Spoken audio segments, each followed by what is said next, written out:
The October 10th, 2018 meeting of the Municipal Code Enforcement Board is called to order. Please stand for the Pledge of Allegiance. I pledge allegiance to the flag of the United States of America and to the republic for which stands one nation, under God, indivisible, with liberty and justice for all.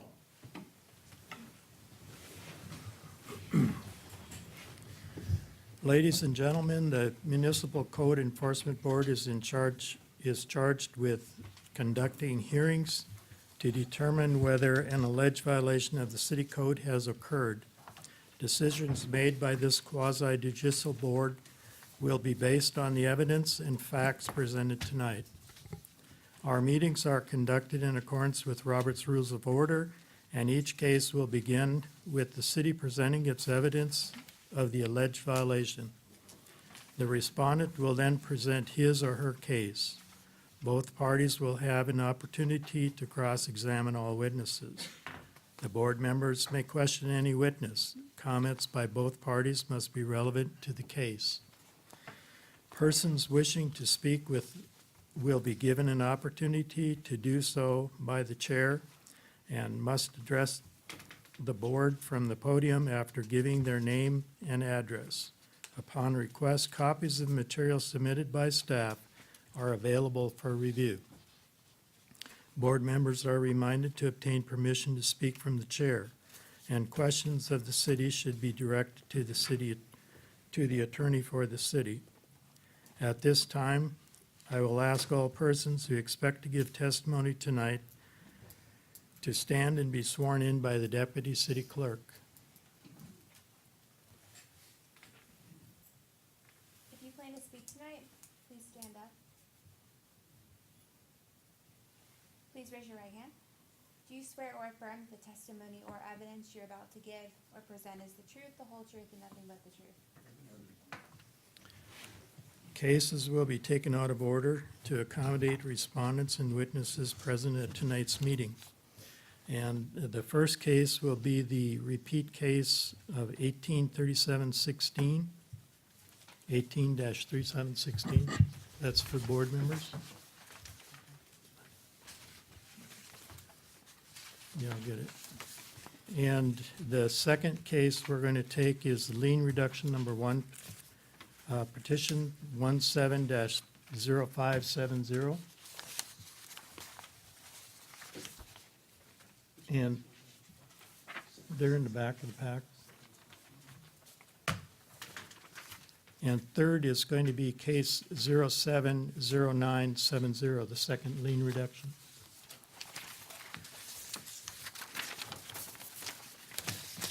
That's to help you from having to shuffle papers. Okay? The next item is approval of the minutes. Have all board members received the minutes for September 12th, 2018 meeting? Yes. Are there any corrections or additions to these minutes? No.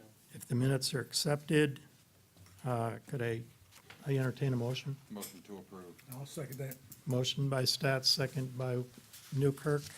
All in favor? Aye. Opposed? No nays.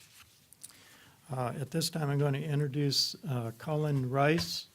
Cullen is our board attorney for the evening, and we're ready. All right.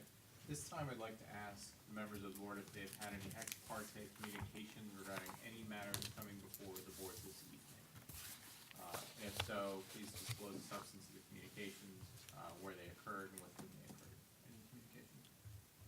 Start. Okay, seeing none. No. No. Snelling, no. Stats, no. Stats, no. No. Schmidt, no. No. No. There were no ex parte communications, so we are ready to, City Clerk, announce the case.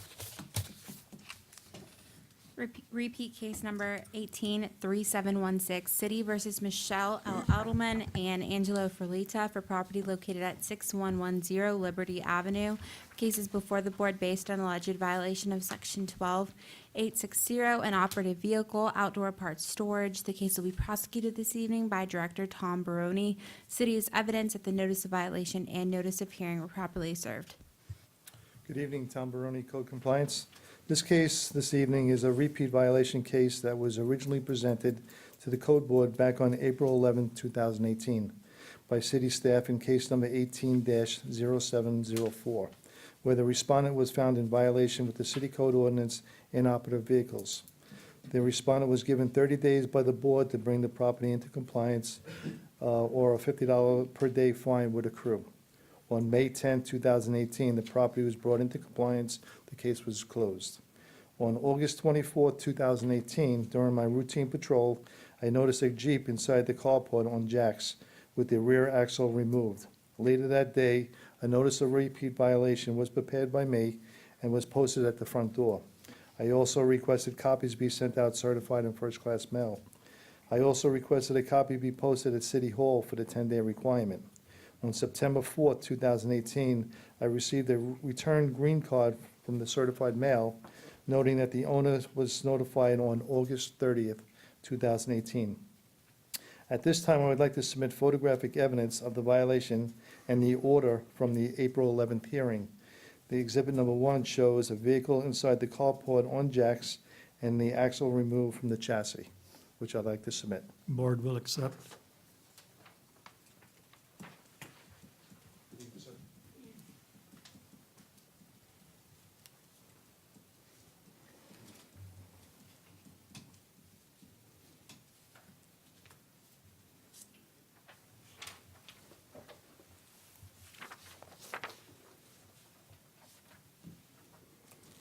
Are there any questions? On Tuesday of October 9th, 2018, my inspection noted and confirmed by the owner of the vehicle was removed off the jacks, and therefore the property is now in compliance. I'd like to submit an affidavit of compliance. Board will accept.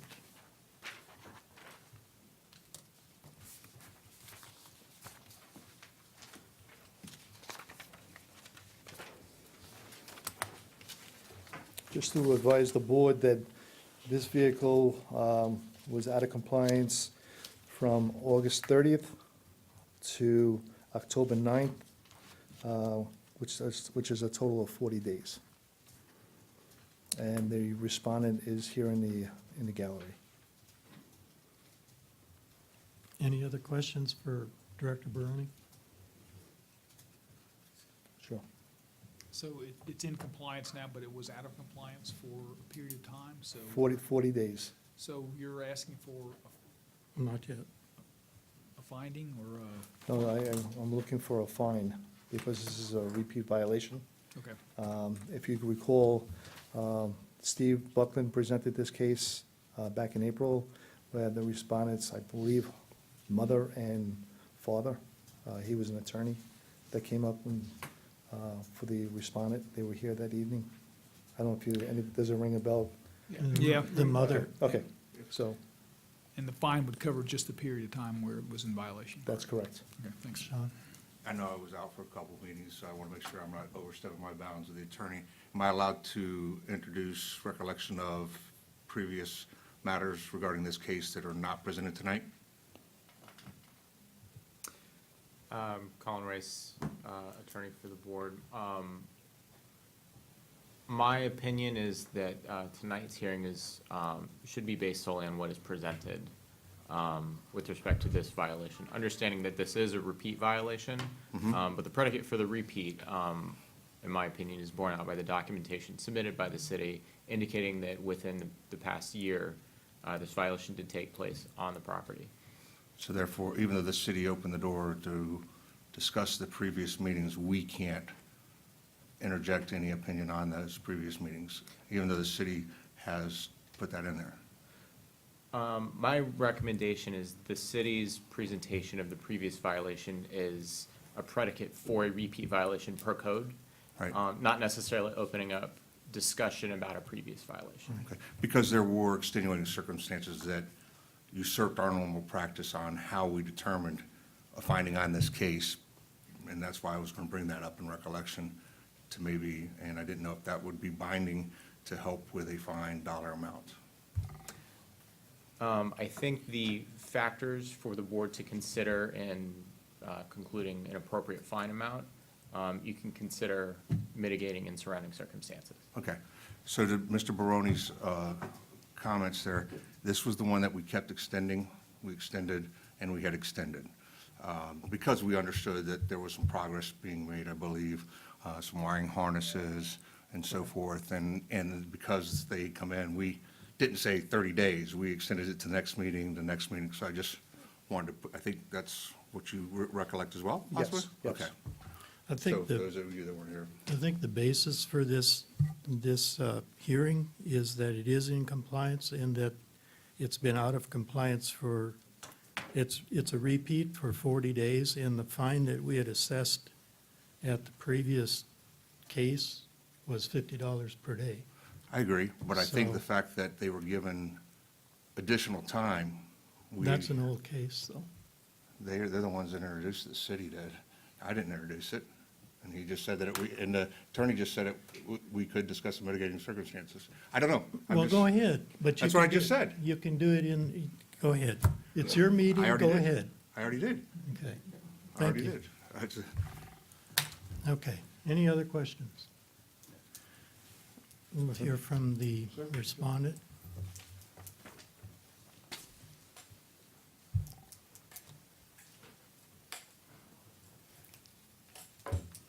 Diller Ducharme II, 6110 Liberty Avenue, Temple Terrace, Florida 33617. The Jeep is my vehicle. The other vehicle has nothing to do with me. I've just had 2 back surgeries, artificial disc in my neck, my low back fused, broke both ankles multiple places. I dropped the axle because I was waiting on a piece to come in. The piece came in, welded it up, it's fixed. I don't know, I couldn't control only so much in my way. Okay, the other, you're not the son, right, No, that was attached to the other vehicle? no, it's my girlfriend's son. That's a total different vehicle. Okay. Any other questions? Any other questions? Mr. Napke? Just a quick one. So the vehicle's gone at this point? No, in it's com- there. It's The there, axle, but it's in- everything put It's in together. compliance at this point? Correct, It's drivable and so forth? yes. Okay, thank you. Okay. Any other comment? Mr. Director Barone? Just one other comment, I'm sorry. The first initial case, there was a neighbor complaint on that case. This case here was originated from me. So that may make a difference to your finding. Thank you. Any discussion? Well, let's have I call for a motion. Anyone with the motion?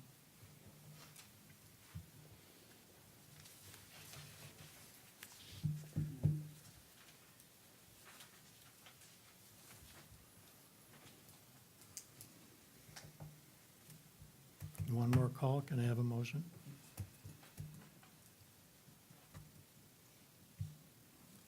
If we have no motion, there is no fine.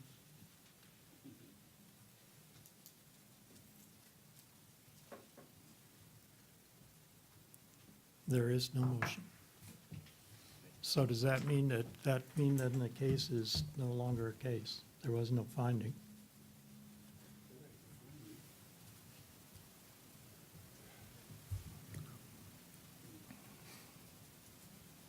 I'm pausing because I have not seen it, just no motion made before, to be frank. It would appear to me that the course of business would be whether there is a finding of violation from the board to begin with. Yeah, being it's in compliance, it's not so much mandatory as that then there would be no fine attached to the repeat violation. Well, a repeat does not require an opportunity to cure in the way that a first violation does. You can still have a finding of violation and a fine, but it's in compliance, so there's not a subsequent deadline. for Exactly, but example. it was up for 40 days, so there is an opportunity there. If there was a finding and there was a penalty or there was a fine, assessed, that would be a basis for the fine, or just on the I agree, in practicality, there is an opportunity to have cured the violation within the 40 days. I'm saying that the code doesn't require the opportunity to cure before a hearing is set, is the distinction I'm making. So, My opinion is the board, if it chooses not to set a fine, that's fine. But then you just need to make a finding on the case to say the property is in compliance. Okay. So if you choose not to. So I would still like a motion then, Yeah, to at least find it in compliance. Yeah, if the board chooses not to find, then there should be some kind of finding, Okay. which is,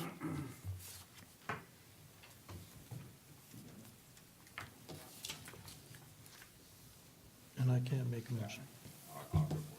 thank you.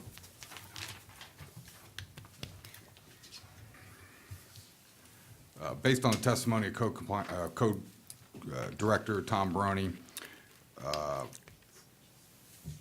presented to the board at this hearing and the documentary evidence received by the board, make a motion that the board find Michelle Edelmann and Angelito M. Ferlita in case number 18-3716 to be guilty of a repeat violation of section 12-860 of the city code, and assess a fine in the amount of $0 against the respondent for the days that the repeat violation was out of compliance.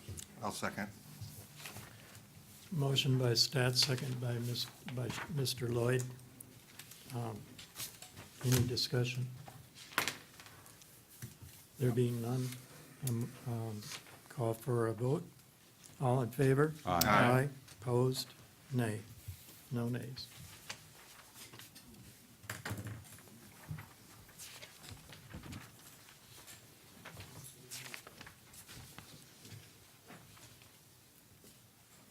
Next case. We will now move on to our lien reductions.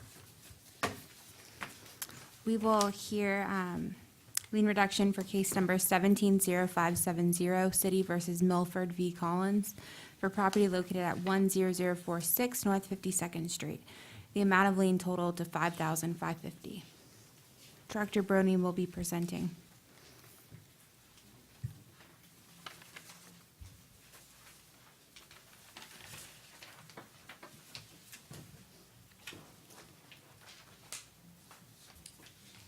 Good evening, Tom Baroni, Code Compliance Director. At this time, I would like to introduce this lien reduction petition request in case number 17-0570, City versus Milford Collins, property located at 10046 North 52nd Street, with a lien amount of $5,550. This violation was presented to the Code Board back in May of 2017 for a minimum housing violation, damaged soffit, that I presented to the board. The violation was corrected when Mr. Collins came into the office to ask about a letter that he received based on an accruing fine. Mr. Collins that day informed me that he had raccoons living inside his attic portion of the house, which caused extensive damage. Later that same day, the soffit was repaired, putting the property into compliance. Due to the lack of communication between the Code Compliance Department and the owner, the property probably could have been put in compliance a lot sooner. The total cost of the city in this violation is $575, $450 by Code Compliance Department, and $125 by the city clerk. Based on the petition that was prepared by the owner and the damage that was caused by something he had no control over, my recommendation to the Code Board this evening is to reduce the lien amount from $5,550 to $575, the city cost. If you have any questions, I'll take some questions. Go ahead, Mr. Stats. So the fine that was, or the original fine was because of a 10-inch by 20-inch piece of soffit? Yeah, it was, I'm sure it was a raccoon that was trying to escape the attic area, and it damaged the soffit. So that case that I presented with a photo, it had a large portion of the soffit damaged. Mr. Collins left a small section of the soffit missing So if there was any additional raccoons, that they would have been able to escape from damaging other soffit area and just come through that. But I didn't realize there was raccoons and there was lack of communication. So because he left a section off, he was still out of compliance? That's correct. And I have a photo of it Yeah. to show you if you want to see it. But this is, I don't know if you can see it, but that's the section that still was missing. So he went back that day and he put the section of soffit in there, and I went by later on that afternoon and put it in compliance. Okay, So it was just a lack of communication, honestly. okay. Any other questions? Mr. Napke? So how long was he out of compliance? I'm guessing it was probably 2 months, 3 months, I'm guessing. He's about that big. Yeah, it was a section that was still missing. But initially, it was a large section of soffit. 20 by 10, 10, it was, 10 feet or, no, it was about a large portion of it. okay. The initial case, yes. Mr. Lloyd? Just, point of clarity, I'm seeing on the petition it was March 2017, and it was brought in compliance January 2018. So that's 9 months. Okay. Is that correct, what's on this affidavit? See, that's where I wasn't sure if that was the beginning or after he fixed it and left the smaller Yeah, piece for that's- the raccoons to get out of. Yeah.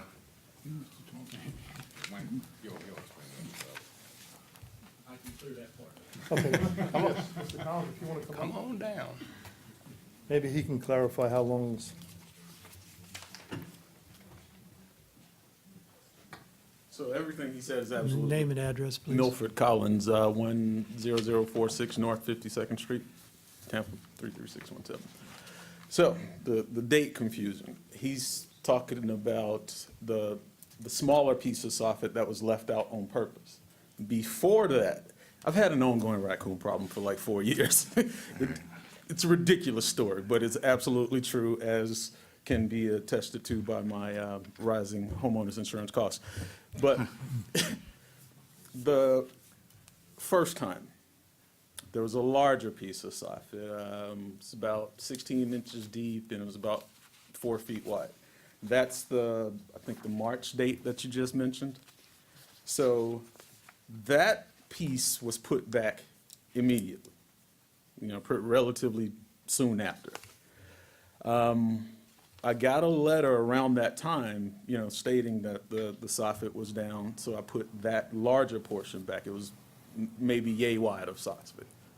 I did not know that the piece that I left out on purpose was also a problem, because I took that out after I fixed the original 4-foot section.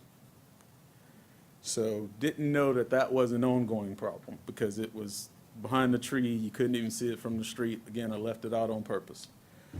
So that's why you see 2 different dates. We're talking about 2 different sections. One that the raccoons pushed down, and a smaller one that I took out on purpose. Any questions? So, Mr. Snelling? yeah, so as far as the lack of communications, you didn't receive anything from the city after you left that small piece open? Not until I got a letter stating that I had accrued over $5,000, and that's when I stopped by the office and said, hey, what's going on? This was left out on purpose. And I told them that I've always had the piece of soffit. I left it out on purpose for 2 reasons. I was trying to get the animal trappers told me that the reason that they kept scratching through my roof, as in through the shingles and through the plywood, is because the original time, which was 4 years ago, they had babies in there. And so the scent was what was still attracting them. They tore through my roof a total of 3 times. And I literally mean tore through the roof itself. It was a nightmare. So I was putting mothballs and bleach and ammonia and any kinds of disinfectant I could find in my attic to get rid of the scent, which is why I left out the piece of soffit. So like I said, when I got the letter stating that I had accrued over $5,000 in fines, I stopped by the same day and told them, hey, man, I can put this back right now. I've always had it. It was out on purpose. Didn't think that it was even noticeable from the street. So I did put it back the same day. Did your treatment keep them out? Well, I can tell you what actually kept them out. They're gone from my entire neighborhood. I found out from the cops that it's actually not illegal to eliminate them, so we eliminated every raccoon in the neighborhood. With a trap, I'm sure. Well, that's how I found out that I should eliminate them instead of trapping them. Apparently, it is highly illegal to trap them and transport them, which I'll admit, the first couple I did transport, and that's when I found out the hard way, that's actually illegal. But completely getting rid of them is totally legal and encouraged. So, no more raccoons. That's good. Any other questions? Mr. Napke? Out of your personal funds, not your insurance, how much have you spent on this ballpark? I mean, my deductible, I think, was $250, so. And elimination techniques, probably another $100. It's funny until it happens to you. I've been there. I've had one in my attic getting out. Yeah. Fortunately, they've not come back, but I know what you're talking about crawling in or crawling out and tearing your roof apart. They tore my roof apart, they tore up a lot of wires, they did damage to my drywall. Well, the rain actually did the damage to the drywall, but it was a nightmare. But they're absolutely gone from the neighborhood now. My neighbors are happy. Mr. Chairman? Yes. Mr. Lloyd? Yep. So you're requesting the fine be reduced to 0? Is that what you're requesting at this time? I would love for that to happen. Okay. But honestly, after hearing his testimony, I can't disagree with what he said about whatever the city costs were. Okay. Just, thank you. That's my only question. All right, thank you, Mr. Collins. Call for a motion. Is there any, Director Barone, do you have any other comment? Okay. I call for a motion. I don't see the format, so I'll make a motion that we reduce the lien to the city's cost of $575. I'll second that. Yeah. Okay, second by Mr. Newkirk. I think we just probably want to read the case number. In case number 170570. City versus Milford Collins. Thanks, City versus Milford Collins, and the address is 10046 North 52nd Street. Thank you. You got the man next to you, so he can tell you if you're good. I'm good? Yeah, Okay. second. Re-second. Okay, it's motion and second. All in favor? Any discussion? There being none, all in favor? Aye. Opposed? Nay, no nays. Mr. Collins, the board has determined that, let me get there, that we recommend the reduction to the city cost of $575. And there will be a final determination. We will give the recommendation to the city council, probably on the 1st of November, right, Kristen? Probably the first Tuesday in November. And so if you want to attend and talk to them on your case, on your behalf, that would be, I will be presenting and I can announce that you're here to speak on it, or there to speak on it that evening, okay? All right. And if you don't pay and if the city council accepts it, $575, and you don't pay it within 30 days of the council's acceptance or whatever, whatever the fine amount should be on that evening, is that it will revert back to the 5,550. Okay, thank you. Yes, you will.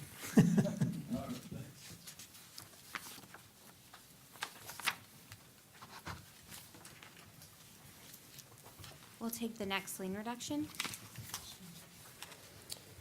Good evening, Tom Baroni, Code Compliance Director. At this time, I would like to introduce this lien reduction petition request in case number 070970, City versus Concepcion and Felipe Claros, property located at 10509 North 52nd Street. This case originated back in May of 2007. City staff noted inoperative vehicles in the rear yard, as well as parking on the rear yard grass. A notice of violation was prepared in June of 2007. It proceeded to the Code Board on July 11th, 2007. An affidavit of compliance was submitted back on July 11th, 2007 for parking violation only. The inoperative vehicle violation was corrected on November 12th, 2008, which is probably about a year later. This violation accrued a fine of $30,150. The fine was $50 per day for each vehicle. So there was 2 vehicles in the rear yard, so that's why the amount is $30,000. At that time, the board fined each vehicle $50. With 27 inspections by code compliance staff and city cost, the city's cost was $1,050. Based on the new ownership, based on the new owner failed to have the title search done and the purchase, when they purchased it, and a family member that failed to share that a lien was placed on the property, my recommendation is to reduce this lien from $30,150 to $2,500. This was an interesting case, I'll tell you, to be honest with you, since it happened in 2007. When they did the purchase of the house from a family member, they didn't do a title search. That's their negligence for not doing a title search. So I don't know, that they may come up here and explain to me why they didn't do a title search. I don't really understand why, but based on the knowledge that I have from their petition, my recommendation is to lower it to $2,500. I just have a hard time with a $30,000 lien on a property for 2 vehicles that were parked in the rear yard grass area with expired registrations. I just think the fine is just, it's a large amount of money for that, so. It wasn't a health and safety issue to the community, so that's why I came up with this number of $2,500. Okay. And that's my recommendation. You have a question? For you, or for whoever. I noticed that that's not on the active liens, so was that lien satisfied? It's not on the active liens list for this property, for this case. Because it would have been on the outstanding liens list. This is only the act- accruing liens list. Okay, because, yeah, so I say, this one, the header says outstanding liens dash, This has been in compliance since 2008. but it would still be an outstanding lien unless the The city. lien's got And, not- paid. and that's a separate list. Okay, okay. It's not But accruing. we're not, we don't have that list right now. No, but I can Okay. always provide that to the board. Okay, I did, because when I don't see it here, I'm thinking, my first thing is, well, did the lien get satisfied when the property got sold? Was it and maybe this is for the city attorney, was it vacated because of, it went through foreclosure? You know, where does it fall in this? And do we even have standing, and that would probably be for our attorney, to reduce it if it's been vacated? It's a good question, but it's not on the list because it's not accruing. Okay. Mr. Stantz? I noticed they have a outstanding water bill from 17 for $7.65, which they were the owners of the property during that period of time. That's what at least it says in the finance notes. Yeah, But it says it's an active account currently, so I don't know how we have a bill from over a year and something ago that's right. not quite, maybe, is that maybe wrong or? And again, I'm not pulling hairs over $7.65. Right, I honestly, I did not see that. So, again, it's only 760, so. Yeah. I was just curious if there was something to it, a dispute or, Yeah, you know, no. something else, so that was it. I do have another question for our attorney, if possible. Okay. Do we need to find out if the lien was ever satisfied before does it expose us from a liability standpoint for an appeals if we assess a reduction in the lien, if the lien's no longer existent?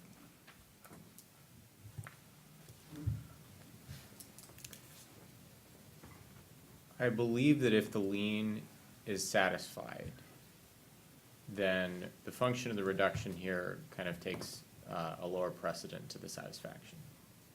Right, so if it had been, if all $30,000, for example, had been paid off and there is no actual lien and you've reduced something that's not in existence, I don't think there's any legal jeopardy you've created in that situation. What about if it was because of foreclosure or anything like that with the property? If a property, and I'm beginning to speak hypothetically here because I don't know the facts in this situation. If property has gone through some kind of legal proceeding with respect to title and a new certificate of title has been issued, that's kind of like you start from that point and then go forward. That's the point of the, for example, a foreclosure action would have brought all the interests to the table, and post foreclosure, once the lis pendens has been released, you now have a new starting point for title to the property. Do you think we have all the information we need to make a judgment on this case, on this lien reduction, based off of what you just explained to me? I personally have not seen the lien history with this property. I don't know if I'm in a position to opine on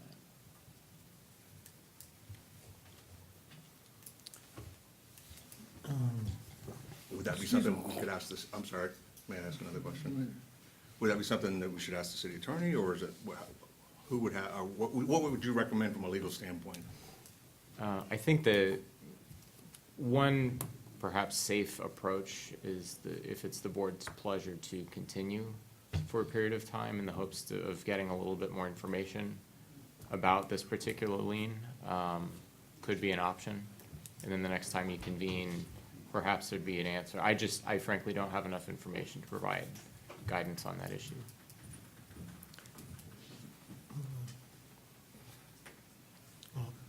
Yeah, go ahead. Mr. I guess I Newkirk. didn't misunderstand, but I didn't think it's been satisfied, as mentioned. I thought that it was just stopped accruing, but I thought it was still. That's correct. The So fine has nothing- stopped. Nothing that I know of, that he still owes this amount of money. He still does. Okay, He so it owns- hasn't been satisfied, so I think. No, that- the fine has stopped in 2008. Right. It was out of compliance for a year. So that being the And- case, all this other stuff don't mean anything, 'cause the money's still there. The lien, The lien has never been paid Yeah. off. right. It's never satisfied. Thank you. Mr. Chair, Yes, Mr. Nepke. being new to this group, why do we have fines that accrue, and why do we have fines that stop accruing When it comes When it into comes into compliance. when it comes into compliance? So it's been in compliance for 10 years. 10-plus years. Mhm. And how did we how did we find out about it now? It's not, we just found out about, a few months ago, the city attorney sent out a letter to everybody that has an outstanding lien. Dan, do you want to, go ahead, I'm sorry. Maybe she can explain it to you.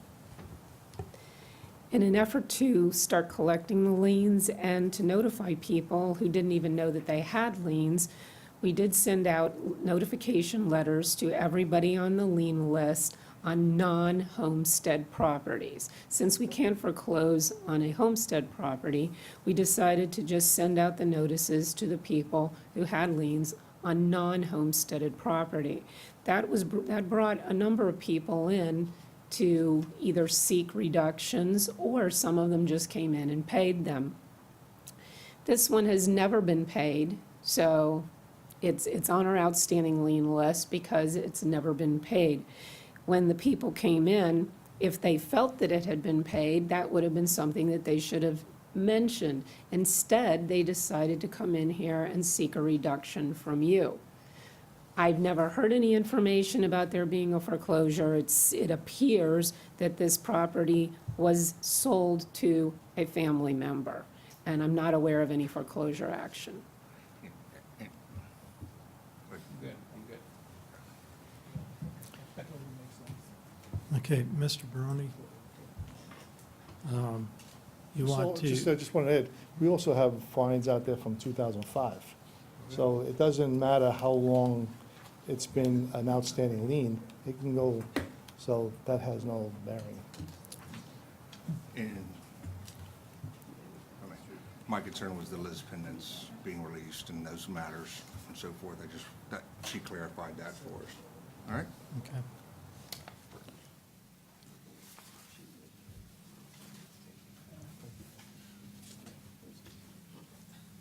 Me as a Name? translator, Your Honor, there's a language barrier. Okay. Name, could we have your name, please? Roxana Guzman. And you're representing the, I'm helping him. He's my brother-in-law. okay? Felipe Claros. His name and address? Yes, buenas tardes, mi nombre es Felipe Claro. My name is Felipe Claros. Vivo en 5128 East Serena Drive, Tampa, My Florida. residence is located at 5128 Serena Drive in Tampa. Okay. Sí, esta propiedad que se está mencionando de la señora Concepción, pues es una propiedad de renta. This is a rental property that, the one that is in question, that belongs to Concepcion Claros. Y actualmente pues no habíamos recibido una notificación porque los dueños de esta propiedad viven en otro estado, en el estado de New Jersey. There's never been a notification received by the current owners or the previous owner. They both live in New Jersey. Y esta propiedad fue transferida de un hermano a otro hermano, ¿me entienden? En mayo del 2017. Entonces, el nuevo hermano que recibió la notificación, entonces venimos a actuar nosotros. In May of 2017, the property transferred title from one brother to the other. And because it was such a close family member, there was no title search done on the property until we received the notices that she was talking about that were sent out. It was sent out to the new owner, and that's why they took action. Is that it? ¿Algo más?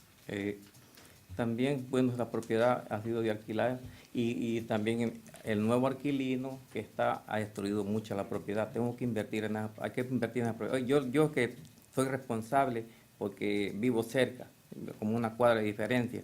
Y esa propiedad es inspeccionada todos los años del departamento de bomberos.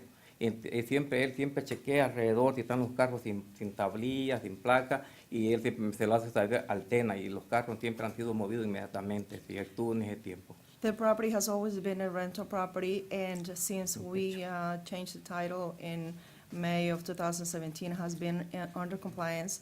There is a firefighter that drives around the community and posts on the doors whenever there is a violation, and they have never received anything from the tenant or from the previous owner in communication in reference to any violations.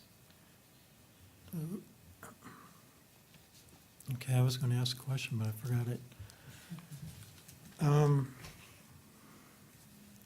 Oh, yes. You mentioned that initially the owner of the property, the brother that owned the property, did not receive notice. No recibió notificación. When the brother received ownership of it, he did get the notice from the city attorney. Recibió. Él recibió la nota, sí. Correct, that's correct. Okay, so the address must have been good. It, Entonces eso quiere decir que la dirección estaba correcta. Sí, del nuevo que compró el nuevo hermano, sí, estaba correcta. Of the Pero current owner, yes, it is. Hermano que anteriormente, no sé si él recibió The alguna previous notificación. owner, I wouldn't be able to tell you if the Yeah. address was correct. okay. Okay, any other questions? Mr. Napke? For the city attorney, is there any way to find out what address the old notices were sent to? Is that in the file? We have to look back into the code enforcement file and see what notices were sent out. But my guess as to what happened here is, since this is so old, that originally, Nelson Nelson Claros Claros, yes. was the owner who was in violation originally, and all notices regarding liens and fines would have gone to him years ago. Then this sort of sat dormant with the lien just sitting there until recently, when we started going through the lien list, looking at the property Empezamos a ver la appraiser's lista records en los and récords discovering y who the new owners were, quiénes some eran of los them were the nuevos same old dueños, owners, but we were que ya sending them le to enviamos la all notificación current a owners of todos the los property, dueños, letting them know that the liens dejándoles existed on saber their que property. existía For esos liens en las instance, we heard from propiedades. one lady who had apparently así bought a hemos property podido at a tax deed ponernos en sale, contacto con not personas knowing that there was a que han lien comprado already existing on the property, en- and it was a en surprise to tax her también, that she bought a property que at the compraron tax deed propiedades sale with a con lien on it. liens. This is a matter of not Esto es doing algo sufficient research when you que se acquire puede a property. prevenir cuando se adquieren las So, propiedades. so that makes, excuse me, that makes sense Eso hace in the sentido, respect that you were able to porque usted pudo get your notice to the new owner darle because you found the address in the encontró su dirección property appraiser's file. en la oficina del property appraiser. Excuse me. I do have the original notice of violation Yo sí tengo that was prepared in la 2007. original que se le mandó en el But the 2007, inspector is no longer with the city. pero el inspector Would ya you no like to está see con la the- ciudad. No, where I was going to go with the question was, do we know for sure that Sabemos. where we sent it, but was that the owner's record address at that time, as per whatever we had for it? Right, is this the address? Because they said they That's didn't get the property letter. address, but We not sent it to his, the right because he address. lives in New Jersey. You live in New Jersey, got the different So what happens here, Lo que sucedió aquí he fue, probably never changed it on the property appraiser. él nunca cambió la but dirección en el that's- property appraiser. That's, the city staff goes by whatever it says on La the property ciudad appraiser. va por lo que But is dice. the address on the original letter a good address, even today? This was his rental property. So it went to the rental property, Right. not to his home address? That's correct. Correct. Okay. So the renter threw it away. Well, well, that too, but it, in all honesty, it went to the address that was on the property's appraiser's listing. Que aparecía ahí en So it was the real address as far as the city is la concerned. dirección correcta. Lo único que me confundí. Mr. I would just say, make a recommendation to the chair to make sure he's understanding everything since we have a translator that we've been discussing.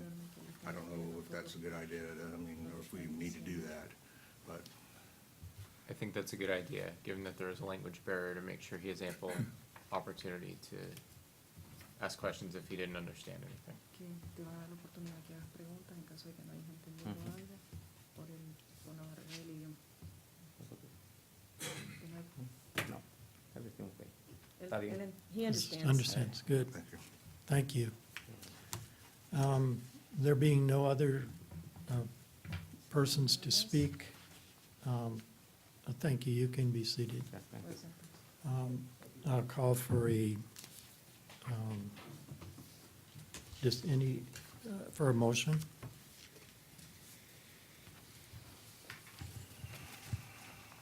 I'll make the motion. I'll make a motion that we reduce the lien in case number 070970, address 10509 North 52nd Street, to $2,500 as recommended by the Code Enforcement Director.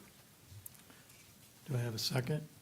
Yes, I'll second. Second by Mr. Newkirk. Go ahead. Mr. Stats? Real quick, when I'm looking through here at our city costs, we've got code enforcement fees at $950, we got city clerk at $100. We have no legal fees in there at all for 10 years.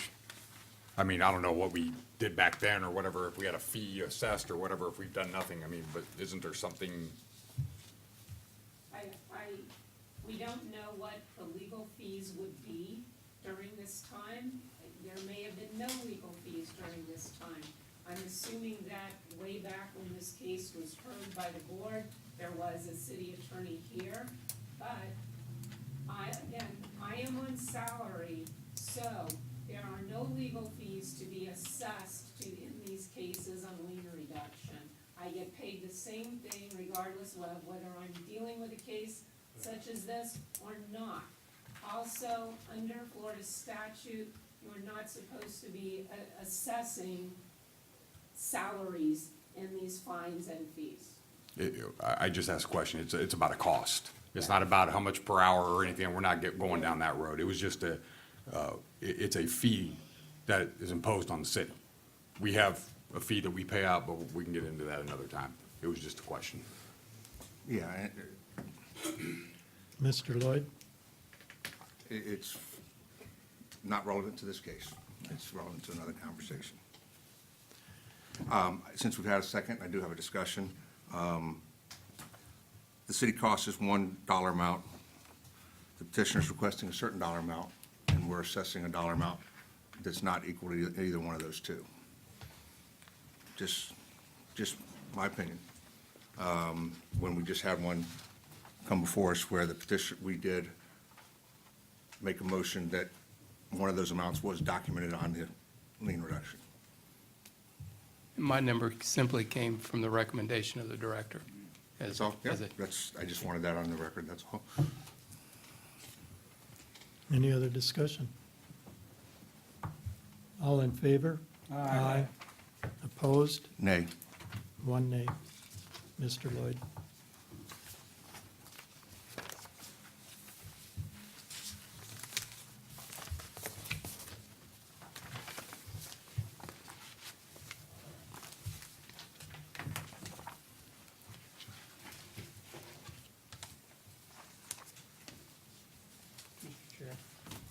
Are you going to explain to them what the next steps are so they'll know?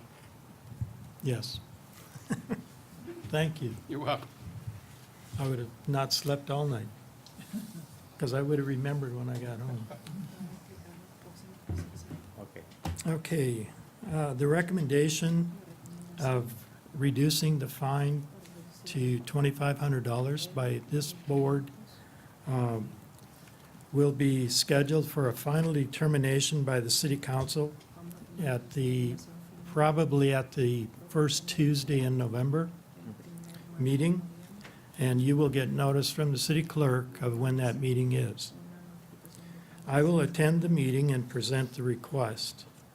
I encourage you to attend the meeting, as you will be given an opportunity to speak to the city council, by the city council. If the council approves the lien reduction recommendation, you would have 30 days to pay the amount, or it would revert back to the original amount. Set, and the original amount was back to 30, what was it? $30,150. Okay? Thank you. Yes, thank you. You have a good evening now. Thank you.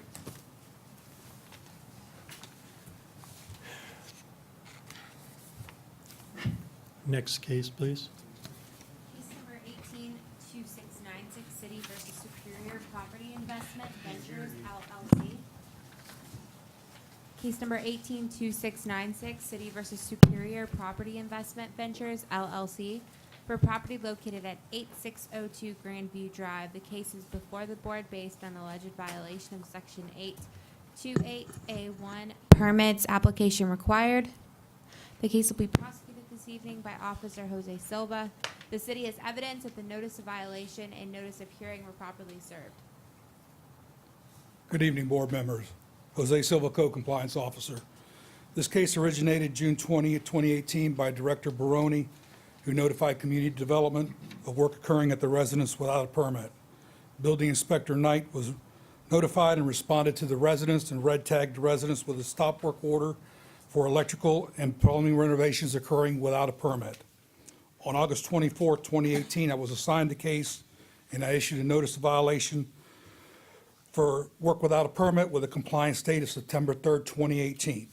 The home is vacant, under renovations, so I posted the notice at the home as well as City Hall. Also mailed copies, both certified and regular mail, to the address of the registered owner.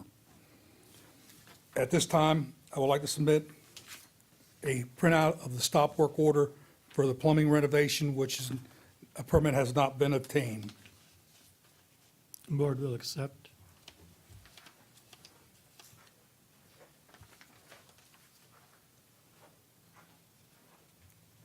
As of today, there's still no permit obtained for the work occurring at the residence. I'm asking for a finding. Okay. Has have you spoken with the person that is responsible for this property? I've spoken to the owner, Realtor, who has the property for sale. There was some issue occurring with hiring an unlicensed contractor to do the work.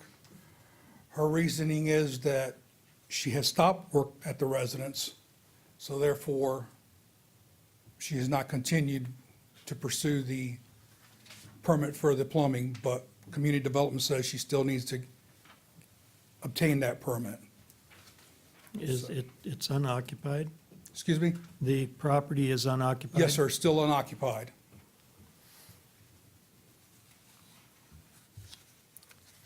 Any other questions?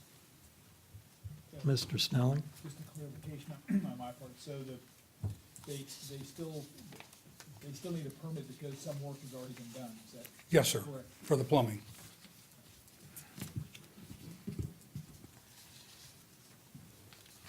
Any other questions? Mr. Lloyd?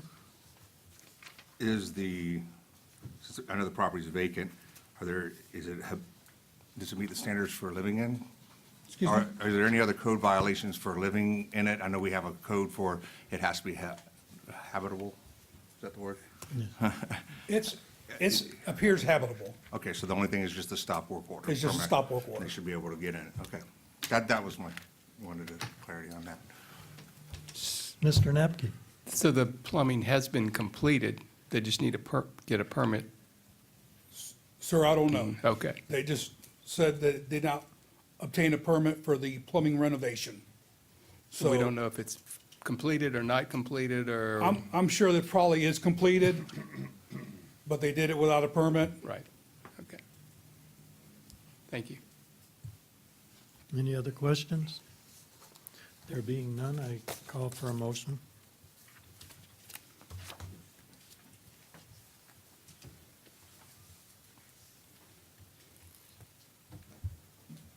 I'll make a motion. Mr. Lloyd?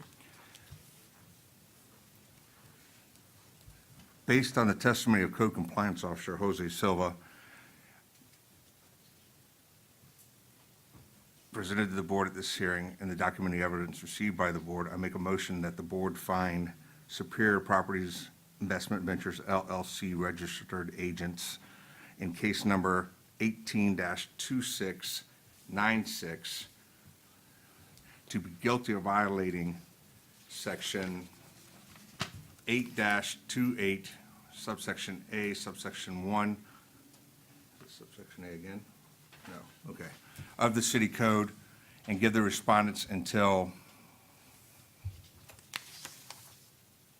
November 14th to come in compliance with the code sections in question. If the property is not brought into compliance by that date, a fine of $50 per day shall begin to accrue on the following day and continue to accrue until the date that the violator provides the city with evidence that the property has been brought into compliance. Do I have a second? Second. Hold on just a second. Mr. Rice? A quick recommendation that it be put on the record that the respondent is not present. Okay, yes, the respondent is not present. And Mr. Stats gave a second. Any discussion? All in favor? Aye. Opposed? No nays.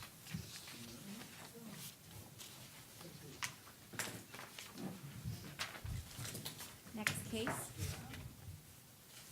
Case number 183193, City versus Kellie L. Duncan for property located at 8730 Morrison Oaks Court. The case is before the board based on alleged violation of section 8102, 13B, exterior walls maintained in good repair. The case will be prosecuted this evening by Officer Doug Allen. The city has evidence that the notice of violation and notice of hearing were properly served. Good evening, Mr. Chairman and board members. Doug Allen, Code Compliance Officer. This case originated proactively by me on July 21st, 2018. My inspection on that date revealed staining on the exterior walls. I left a door hanger with a reinspection date of August 6, 2018. My inspection on August 8, 2018 showed no change, so a notice of violation was prepared on August 18, 2018 with a compliance date of September 4, 2018. No one was at home, so I posted the notice at the front door as well as City Hall, and copies were mailed both certified and regular mail to the address. My inspection on September 21st, 2018 revealed no change, so a notice of hearing was prepared on September 24th, 2018, and the case was scheduled for the October Municipal Code Board meeting.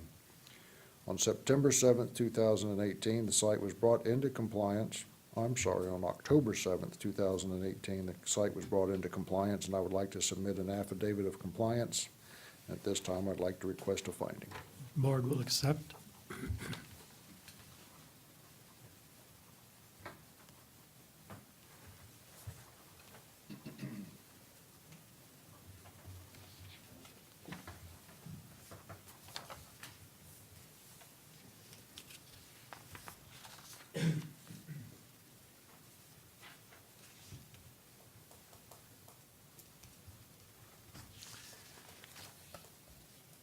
Are there any questions of Mr. Allen?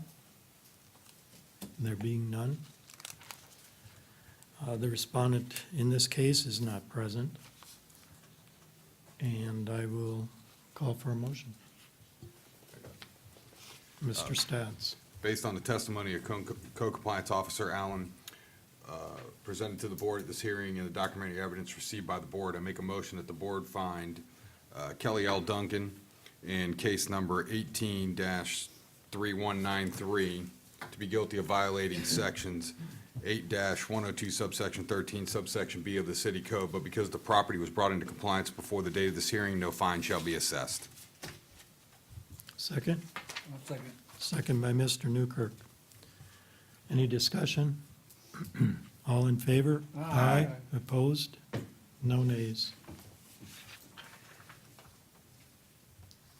Our next case will be case number 183407, City versus Estate of Antonio Andux, for property located at 512 Carolyn Street. The case is before the board based on alleged violation of Section 10, 3B, sanitation grass weeds, Section 8, 102, 18A, sanitation shared area, duty to maintain, and Section 8, 102, 13C, roofs maintained in good repair.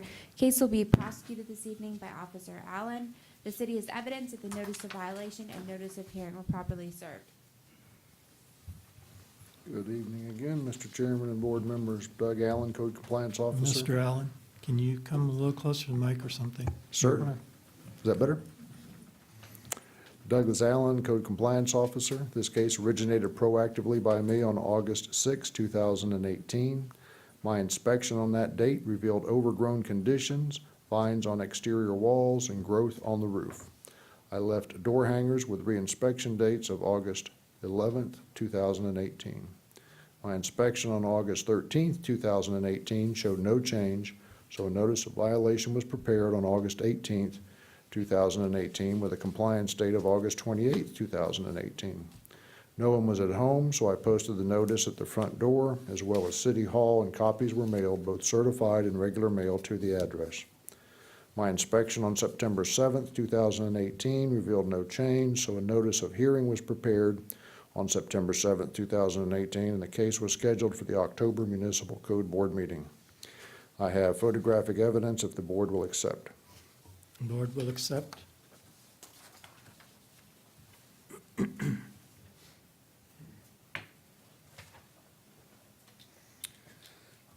Exhibit 1 shows growth on the roof and vines on the walls.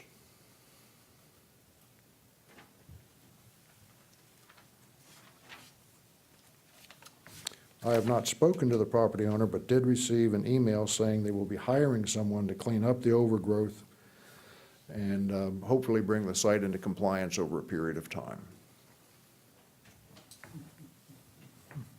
At this time, I'd like to request a ruling. Okay. This property has, I believe, been before us previously and for grass and weeds, I believe. I believe it has been, yes, sir. And it brought into compliance at that time. So it's not a repeat, and that's not why I'm asking it. It's just that because of the conditions, there's something going on. There's boards standing up, there's a ladder there, ready to get up there and pull the weeds. We had a case last month that they rolled the trees off the roof. I mean, it was actually growing on top of the rocks, and they rolled it up to get it off. Perhaps this one is in that same similar, I don't think this one's quite as bad as far as the growth on the roof. I think it's primarily individual weeds here and there. It's not a solid blanket. But, you know, there are other issues. I mean, there's just general maintenance as far as landscape that's outside the code purveyance of the city. so the next question is, and you said over a period of time, what inkling did you get from them that how long this period of time might become? I'll be happy to read the email. Please. All right. To whom it may concern, dear sir or madam, my brother and I will not be able to be in attendance at the code compliance meeting on October 10th due to work commitments.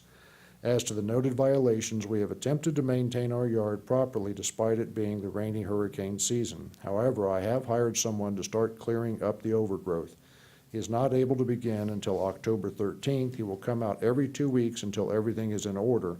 I plan to have him continue clearing and maintaining the yard once a month after we have met with the city code. When did they say it would start? October 13th, I believe, yeah, October 13th. Very soon. Okay, thank you. You're welcome, sir. That yielded more than I expected. Any other questions? Mr. Lloyd? Because it is the estate, so that the brother and sister are maintaining the estate, I assume, and it says roofs maintain in good repair. Any of the work on that roof going to need a permit? Do we know?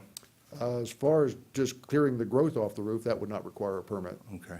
And then to the chairman's comments about the picture, relatively new ladder, a lot of wood. Does it appear that work is been done and stopped, and that's old, or is that new stuff that we feel that's been put back there as storage? I've seen, as I drive by, that the gentleman, or at least somebody that lives there, has a window repair or window installation business. So I would have to assume that probably that wood is probably used as part of that window installation business. I don't know that for a fact, but I have a feeling that's probably what it is. And the property is occupied? Appears to be, yes, sir. Okay. Any other questions? There being none? The respondents in this case are not present as well. I call for a motion. I'll take this one. Mr. Snelling.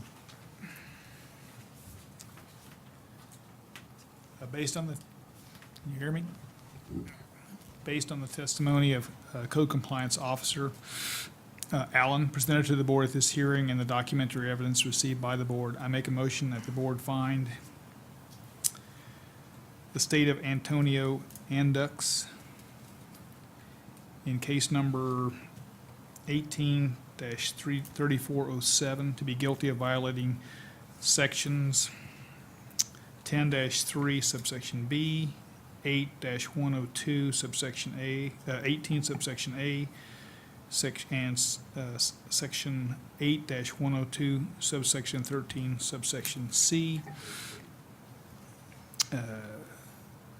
of the city code, and give the respondents until November 14th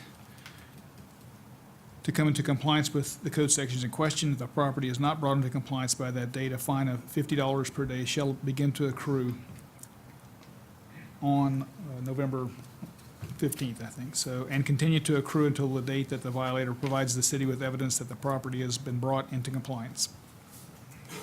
Second. Second by Mr. Napke.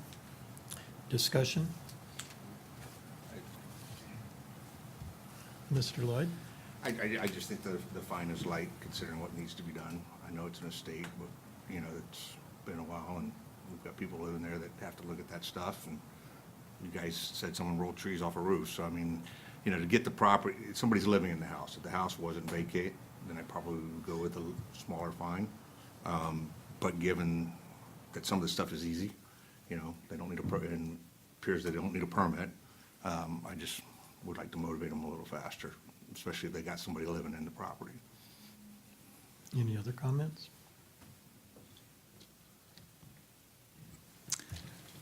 Yeah, I understand your point. Sometimes I think we get into, it's a more global statement, not just this particular issue. We get into trouble where we put high daily fines in and we end up with a large lien that we have to deal with at a later date. But I'm willing to compromise. What do you think would be a good? No, my statements were not to make you change your motion. It was simply a comment of my opinion as to the dollar amount and my thinking on this process and why I asked the questions of the code officer. And then the attorney, maybe I should refrain from those comments. I don't know. I don't think there's any harm in those Okay. comments. It's up to you. I believe that, my opinion, okay, for what it's worth, is that what Mr. Snelling said is the thoughts that I was having as well, is that it is an estate, and therefore $50 a day does add up quickly, and if the property isn't brought into compliance, which the brother and sister say that it will be, the fine accrues $50 a day, it accrues really fast. 75 is even faster. So putting a higher fine on it increases, just like Mr. Snelling said, increases the end result when it comes to us for a lien reduction. And probability, the potential for this property to go that direction is increased by the fact that it's been here before. So my recommendation would be to stay at the $50 per day. And if I may comment on your comments. I think those mitigating circumstances are not pertinent to the evidence presented to us tonight on this case, as far as the liens and so forth. I think taking that information into consideration is a precedence that I would be cautious to want to set to the citizens that are watching, to the citizens that live next door to that property. I'm just, you know, we shouldn't be making decisions based on future casting what might happen. We should be making decisions as advocates for the citizens that live next to those properties that are out of compliance. Well, with that, I'd have to add, because just adding a big fine to a property has not been successful in any case that I'm aware of that brings it into compliance faster. It just exacerbates the fact that you get a big fine that comes to a conclusion, maybe if we're lucky, it comes into a lien reduction. Most of them just continue to accrue, as we will talk about later tonight. Since you opened the door on the extemporaneous circumstances there, I'll go ahead and walk through the door. The property, if we were going to future cast, they've got someone living in it. We could say that they're collecting rent, so therefore they could get the money to pay someone to do it a lot sooner. I don't think that is relevant in comments regarding this case. And that's why I asked if somebody was living in it, because then I could speculate, well, they're collecting rent, and according to MSNBC, the current rent, and according to Zillow, is $1,400 a month, and $50 a day is $1,500. So I think we go down a dangerous track when we start thinking of those things, such as lien reductions, such as rent, and so forth. I think sticking to the case and being advocates for the citizens is where we should focus our energy. Mr. Snelling? I just want to follow up and say, to me, $50 a day is a lot of money.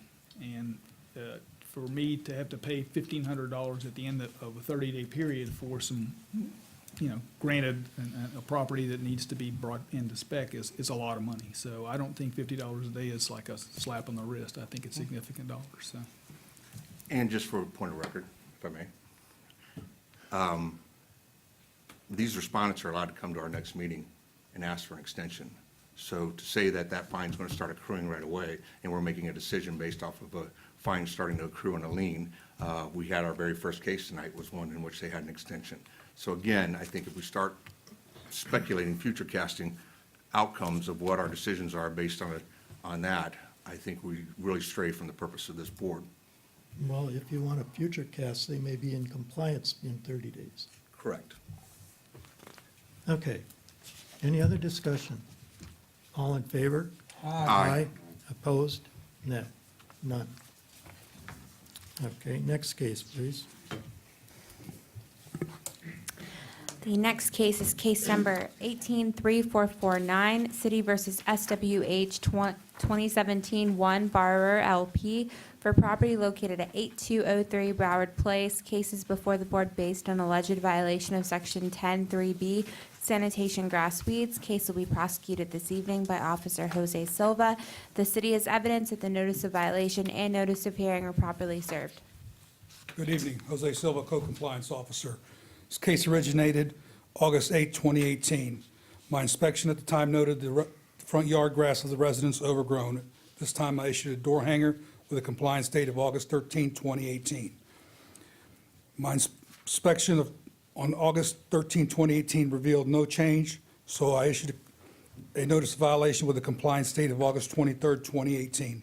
No one was home, so I posted the notice at the home as well as City Hall. Also mailed copies, both certified and regular mail, to the address of the registered owner. On August 22nd, 2018, I inspected the property and found the front yard grass mowed. This time I brought the property into compliance. On September 17, 2018, while I was in the area, I noticed that the yard grass of the residence was again overgrown, so I set it for the code board. This time I would like to submit a photograph of the front yard grass overgrown from September 17, 2018. The board will accept.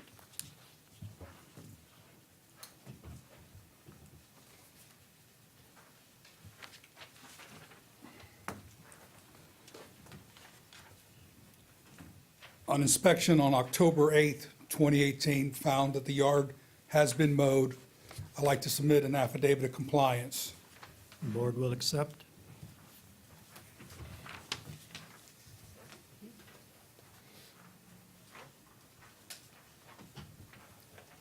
This time I'm asking for a finding. Are there any questions?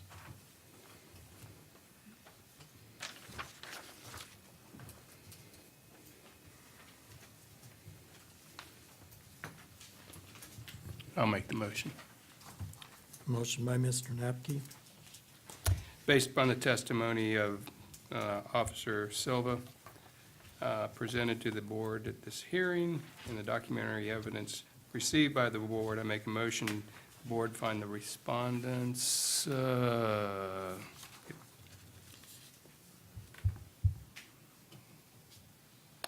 SWH 201-1 Borrow LP, Register Agent Julian Blanchette, in case number 183449, to be guilty of violating Section 10-3 sub B, to be guilty of violating that city code, but because the property was brought into compliance before the date of the hearing, no fine shall be assessed. is there a second? I'll second it. Second by Miss, Go ahead. second by Mr. Newkirk. You want to make your comment about the respondents not being here? Thank you. Mhm. The respondent in this case was not present at this meeting.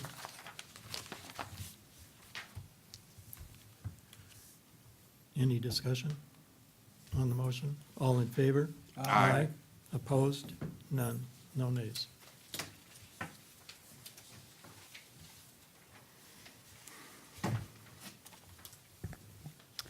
The next case, case number 183740, City versus Alyssa M. Powers and Scott W. Hines Jr. for a property located at 310 Ferncliff Avenue. The case is before the board based on alleged violation of Section 128593, RVs, boats, trailers non-conforming. Case will be prosecuted this evening by Director Baroni. The city has evidence that the notice of violation and notice of hearing were properly served. Good evening, Tom Baroni, Code Compliance. This case originated proactively on August 25th, 2018. My inspection noted a stored utility trailer in the driveway unscreened from view. Left the door hanging with a reinspection of August 29th, 2018. My reinspection on the 29th of August noted no change, therefore, a notice of violation was prepared that same day with a compliance date of August 31st, 2018. I posted the notice letter at the front door and requested copies be sent certified in first-class mail. I also requested a copy be posted at City Hall for the 10-day requirement. On September 10th, I spoke to the owner, Alyssa. She requested an additional week so her husband can widen the fence gate. My inspection on the 25th of September noted that the trailer was still unscreened from view in the driveway. At this time, I would like to submit photographic evidence that was taken by by Inspector Silver on September 25th, 2018, showing that the trailer was unscreened in the driveway. I'd like Board to will submit. accept.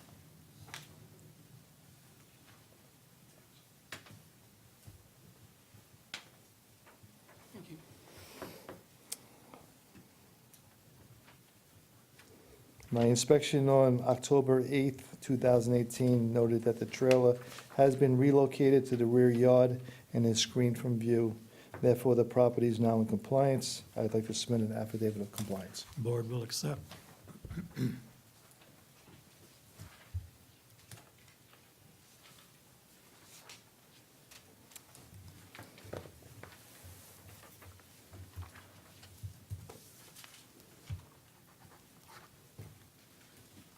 Any questions?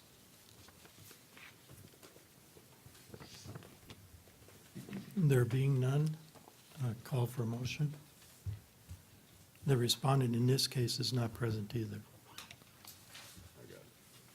Mr. Stats.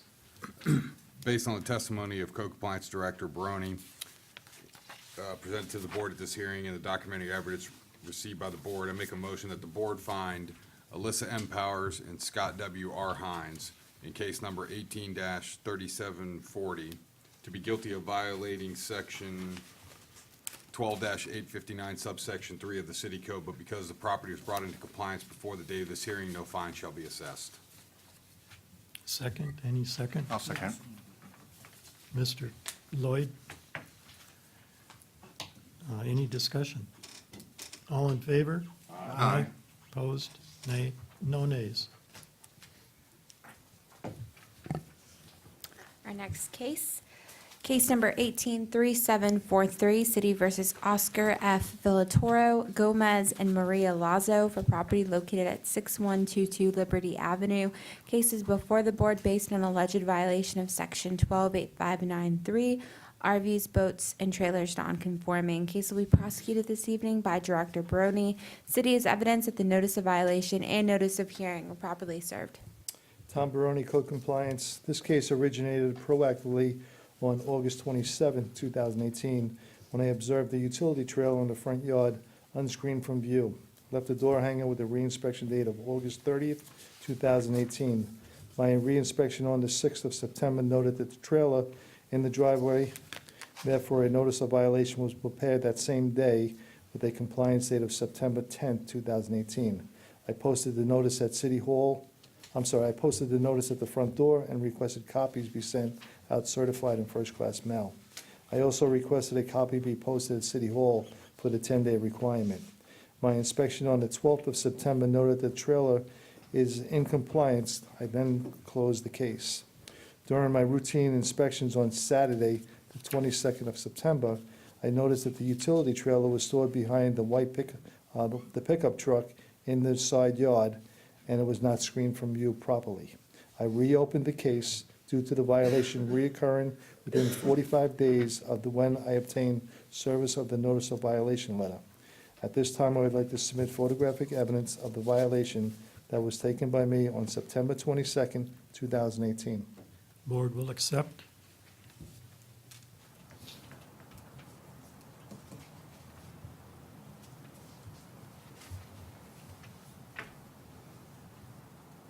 The exhibit shows a utility trailer stored in the side yard unscreened from view. You can see the pickup truck on the side of the property. That trailer is right behind that pickup truck, so it's not screened from view properly.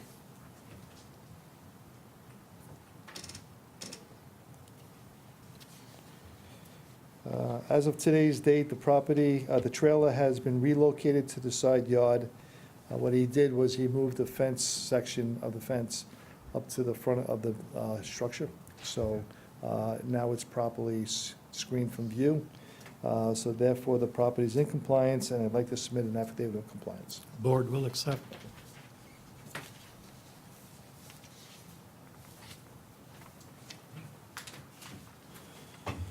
The owner was here earlier, before the meeting started, and I told him that the property is in compliance, and he really didn't have to be here. But he was here earlier, and it's a rental property, and the owner was here. So I'm just looking for a finding. Okay. Any questions? There being none, Thank you. I mentioned that this respondent is not present, and I call for a motion. I'll make a motion. Mr. Lloyd. Based on the testimony of Code Compliance Officer, Code Compliance Director, Tom Baroni, presented to the board at this hearing and the documentary evidence received by the board, I make a motion that the board find Oscar F. Villatoro Gomez and Maria Lazo in case number 18-3743 to be guilty of violating section 12-859 subsection 3 of the city code, but because the property was brought into compliance before the date of this hearing, no fine shall be assessed. I'll second that. Second by Mr. Newkirk. Any discussion? All in favor? Aye. No nays.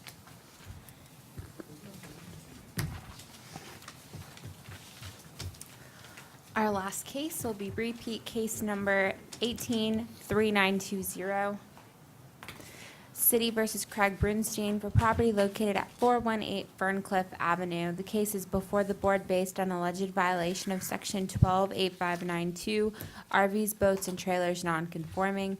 Case will be prosecuted this evening by Officer Silva. City has evidence that the notice of violation and notice of hearing were properly served. Good evening.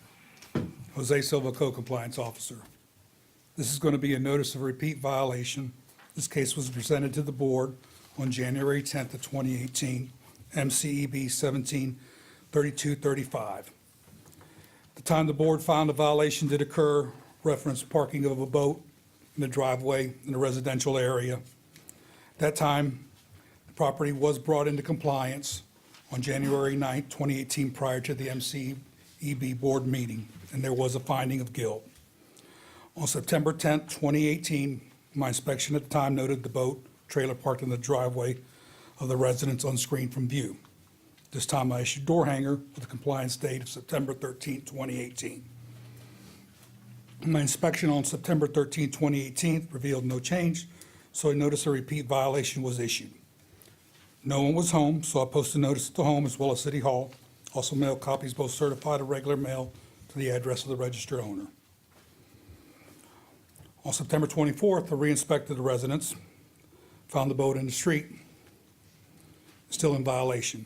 This time I'd like to submit copies of the photograph taken by me of the boat and trailer in the street, and a copy of the MCEB ruling 173235. Board will accept.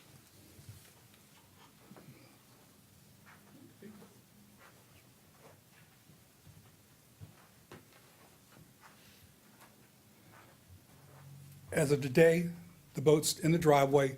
Residence is still out of compliance. Residence has been out of compliance for approximately 17 days.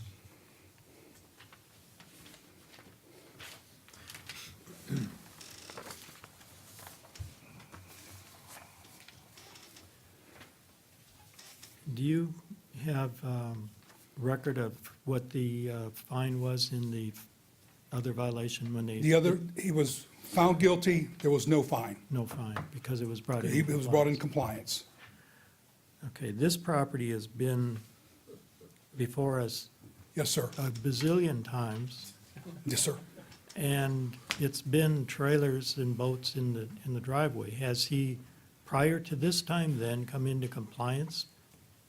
The boat, this is going to be a repeat, first-time repeat for the For the boat, boat, trailer, and okay. the driveway. He's had repeat violations for the pool and duty to maintain the property. Those were the repeat violations that he had Okay, so we're only looking at this repeat for this. for the boat. Okay. Any questions? Mr. Lloyd? Have you talked with him? No, sir. The Director Baroni's even gone by the residence, knocked on the door, no answer, So we had no dialogue with him no whatsoever? dialogue. We had the original dialogue for the other violations that he had at the residence. We went one day to the house, he cleared those up immediately, and he's fallen off the radar. Is it your belief that this boat is, I know the city allows them so many, a citizen so many days to have a couple of days. Do you feel that this boat is being stored rather than just being utilized and cleaned? Yes, sir. Okay. This is like the second repeat notice of violation that I've done, because written them, he's come into compliance. Right. This one just happened to fall where I can get it in front of the board. Okay. And the neighbors have called and complained, so this is an ongoing thing. It's not a, wasn't a small boat. so No, sir, it's huge. Obvious that it's there. I do have one more question. Mr. Lloyd? You said 17 days. Am I remiss in going back to 9/10, or are we going back to 9/24 if I was to assess When a I- fine When I when I served it at the house, 9/13. 9/13? Okay. Okay, thank you. Did you give him 10 days? Excuse me? Did you give him 10 days of service?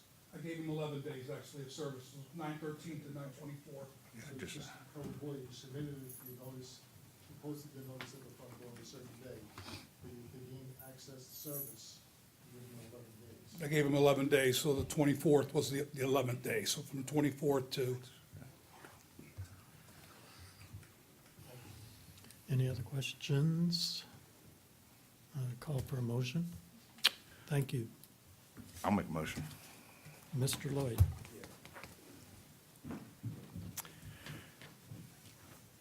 Based on the testimony of Code Compliance Officer Jose Silva and absent the respondent at this hearing, presented, in the evidence presented to the board at this hearing, and the documented evidence received by the board, I make the motion that the board find Craig Brunstein in case number 18-3920 to be guilty of a repeat violation of section 12-859 subsection 2 of the city code and assess a fine in the amount of $510 against the respondent for the days that the repeat violation has existed prior to this hearing. And in addition, you said it's still out, it's in compliance now? no, it's still out of compliance. Okay. And assess a daily fine of $30 per day, which shall continue to accrue until the date that the violator provides the city with evidence that the property's been brought into compliance. Second. Second by Mr. Napke. Any discussion? There being none, call for a motion. All in favor? Aye. Opposed? No nays.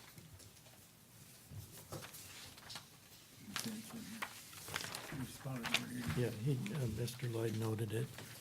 Again, the respondent was not present. Mr. Lloyd did note that.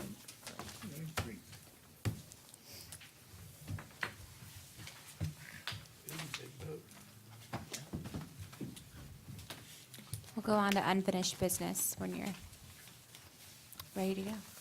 So the first case, case number 18-1014, City versus Gregory Brian Milton, for property located at 7818 Bolera Drive. The expiration of compliance is tonight at midnight. Case number 18-1866, City versus Cerberus SFR Holdings, for 5310 Rainbow Drive. The expiration of extended compliance is tonight at midnight. An affidavit of compliance for section 8102-13P was submitted by Officer Silva dated October 9th. Case number 18-1980, City versus Leighton Dorset for 206 Holland Avenue. Expiration of compliance is tonight at midnight. An affidavit of compliance for section 828A1 was submitted by Officer Silva dated October 2nd, 2018. Case number 182568, City versus Rictavia Shawan Green and Rio Laney M. Green, 4217 South River Hills Drive. An affidavit of noncompliance for section 103B, 810213H, 810218A, and 12901 was submitted by Officer Silva dated September 13th, 2018. Case number 183152, City versus Siva Development Services LLC for 5108 Oak Haven Lane. Expiration of compliance is tonight at midnight. Case number 183399, City versus Wells Fargo Bank NA trustee for 311 Live Oak Avenue. Expiration of compliance is tonight at midnight.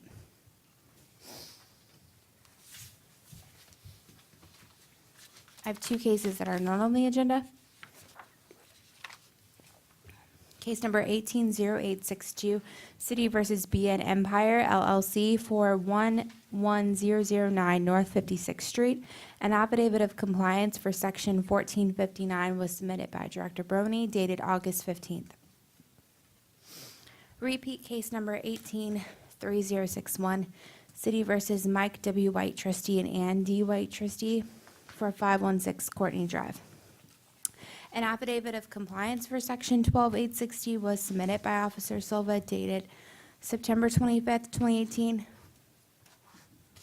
The lien had accrued to $4,175. However, the property was purchased by a new owner on July 3rd, which was before the repeat notice of violation and notice of hearings were sent out. The property's appraiser's office, it's a lot, hadn't updated the property owner's information until September 25th, 2018. The lien was released as the owner never received notice. And then we will have active liens list.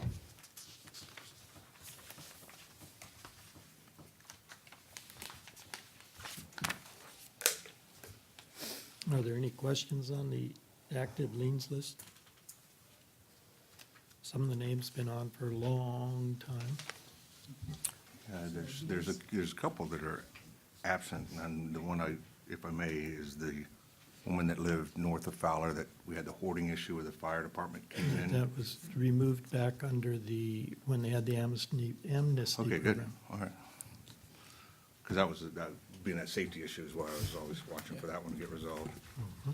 So does this list include homesteaded as well as non-homesteaded property? The stars are homesteaded, asterisk. And these are only actively accruing. These are not ones that are outstanding that were in compliance. Do we get that anymore? I know I was out for 2 meetings. These are actively accruing liens. Right. Do we get a list of the ones that are outstanding? That aren't If you would accruing. like that list emailed to you, I mean, you can definitely have that. It's a little bit thicker than the one you That's have. what I was afraid of. Yeah, I yeah, don't want to waste paper. yeah. Follow, are the ones that are no longer, the ones that aren't homesteaded, are those included in the list of ones that were sent a notice that they have a lien and that they're? Just the non-homestead. Right, the non-homestead, the one that says they got the notice as well. Okay. Mr. Chairman, Yes. will we receive results of those demand letters? Has that been communicated to you as to those people that have come in and paid their fines, or? Yes, we will. Okay. And if they either pay the whole fine or it comes before us for a lien reduction?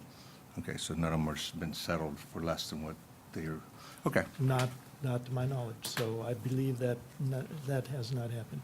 okay. Mr. Chairman. Yes.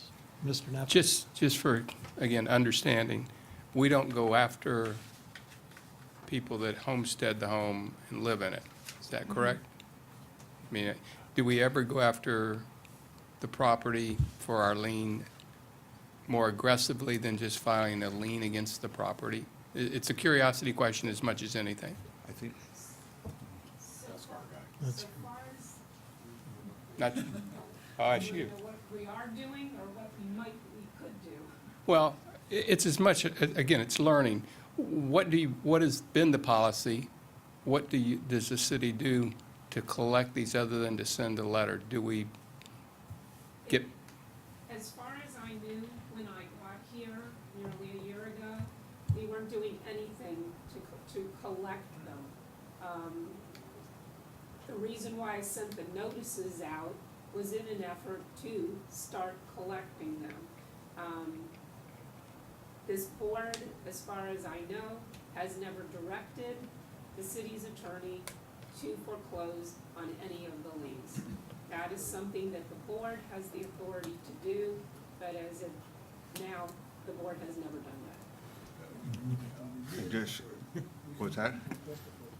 can I, just a follow-up question? Hold on, just, I'd just like to add, because this is before Pam, in 2016, we had an amnesty program. So we did try to generate people to come forward and resolve their liens. So this is not the first attempt by the city to do some type of recovering a lien, outstanding lien. Okay? The follow-up question then is, why do we distinguish between homesteaded and non-homesteaded homes? It's the Florida statute. Okay, It's that's in- a pretty good reason. Florida statute. You can't foreclose on a lien on a homestead property. Okay. Good answer, thank you very much. Mr. Stats. That actually led into. I know. Actually, there's a property on here that I actually would like to do what we have to do to move to foreclose it. So I guess I would ask, do we just make a motion and vote on it, whether we'd like to have the city proceed to foreclose on it? Kind of out of the left field, huh? That's a good question. I may request a phone a friend to Ms. Shoshone as well. I just frankly am not familiar enough with your processes versus the city of Tampa. Yeah, we've never talked about Yeah. it before either, so we, I'd be happy to look into that at a later date. I just don't have an answer for you right The now. only reason why I ask, it's one on our list, it's non-homesteaded, it's, so I'm not quite sure what the process would be for us to. Do you have an address that might Yeah, help? it's actually on the list of, it's 108 Holland Avenue, case number 172748. And the question is whether the board can recommend the city foreclose. Well, I guess we can, I just don't know the process, how we do it. Process, okay. Yeah, do we just vote and say, that's what we want to do? Just brought As this soon in. as you mentioned the address, I'm sorry, I didn't know what property you Yeah. were talking about, but 108 Holland, the building inspector and myself are right now in the process of condemning the house. So we are, me and Amir are working on condemnation of that property. So, Well, question on that, would it be, and I don't know, I'm throwing I it, understand. this may be a legal thing. Condemning or is the city's better option to foreclose? you know the that's property that probably was a on North question. River Hills? The 1113? The same process. That was a We disaster. would, yeah, but this property, 108, is just as bad, even worse condition. And that's why I'm wondering, maybe it's for the attorney, is a foreclosure process probably better than condemnation? I don't know, I'm just asking. I don't- It probably depends on what the goal is. If the goal, and this is only my personal opinion, is to hopefully prevent any other person from coming along and ignorantly buying the property and thinking they're going to fix this up and it ending up like 106, was it 106 Mission Hills? 104. 104 Mission Hills. It would be better to condemn that property and in the course of, if it is condemned, then it can be demolished. That saves any other person from coming along and getting into a long drawn-out process that is never going to get them anywhere other than spending a lot of useless money. If you want to foreclose on this, we can attempt to foreclose on it, and that could turn into a long drawn-out process that goes to court. Condemnation doesn't necessarily have to go to court, it can be done internally. Well, the only reason why I ask is the last condemnation case we had, and this had nothing to do with you, took us like 6 years. It was a disaster and that's why I'm asking. It's, Just, I've not participated in a condemnation process with this city. I was the prosecutor for the condemnation process for the city of St. Petersburg. It was all done internally. I don't recall that over a number of years, any of them ultimately going to court, because the process that they had there was we had one hearing officer who was an attorney who understood property law. The process involved the building official condemning. The property owner was permitted to come in and to establish that they had both the money, professional building plans, a contractor's estimate as to what it was going to cost, and they could present their case to the hearing officer if they wanted to bring the property up to code. They had to bring the property entirely up to code if they wanted to stop it from being demolished. Some of them were brought up to codes, because some were worse than the others. If a property had a hole in the roof in St. Petersburg, it was condemned. If a property had a dirty, filthy, dangerous pool, it was condemned. So some of those properties, by cleaning the pool, by fixing a roof, you could save that property from condemnation. Some were so bad that we were essentially saving the people from themselves. Some of them came in and wanted to fix it up. A lot of times it was due to, it had belonged to the mother, it had belonged to the grandmother. There were some emotional attachments to the property. But once they heard the building official, and we also used an outside engineer who went and looked at the property too, came in as an expert, and generally concurred with the building official, and they sat and they heard everything that was the matter with this and how much this was gonna cost. Most often they said to the city, you go ahead and knock it down. And a lien was then put on the property to pay for the costs of the demolition. Ultimately, the property would be sold to somebody and we would collect our lien at that time. So that was the process that was used there. I don't know what process we have here because I have not been here during any condemnations by our building official yet. So, but it was a very, very simple process that worked very well for St. Petersburg. if the city thinks they can handle it through the condemnation process, I'm okay with that. Then we don't need, I would like to know what we would have to do if we ever decided, so I don't know if that's something you can find or, we've never done it before, so. I have a follow-up to yours, I'll wait for this. But I would just say, the last condemnation process, and again, had nothing to do with you. We ended up tearing down the building, and we got nothing back for it. So we it's did- one of those where, Just two things, just your comments. We did recover the fee, the $8,000 fee. for the demo. The Bank of America sent us a check for $8,000. And the second thing, the process, I've only been through one condemnation. The process, he appealed. Every motion that we made, he appealed it. Well, this So- case, they could do the same thing. They could do the same thing. Yeah, that's what I'm And- saying. So it can take time, you know what I'm saying? It doesn't, this one didn't take years, but I know what the frustration you're saying. Yeah, and I It just can didn't take know some time, if foreclosure would be a yeah, quicker option with non-ups. Right. I'm not familiar with that. That was the question, so. thank you. Oh, Well, I just wanted to, yeah, on that, it's more for the city attorney probably, and, okay. And again, not knowing the process and going through it, sort of like Mr. Nappi, when we were trying to learn stuff, would it be more fortuitous? And when you foreclose on a property, I know we had a case where a lien, we assessed the value of the property as not having a building on it, and it was a certain value, and then we assessed the property with a building on it, and those were the two different, and they were distinctly different values that we were to take into consideration for our lien reduction. Does the city, when they foreclose, is there a set amount, and we can't, is it the property appraiser amount, is it whatever amount, fair market value? What is the amount that would be tendered, that we would foreclose on? We would attempt to foreclose on our entire amount. Okay, If it turns out, oftentimes with distressed properties, what happens is they end up having to go to, say, a public auction. And then there may be a mortgage on this property. They're going to get their money first.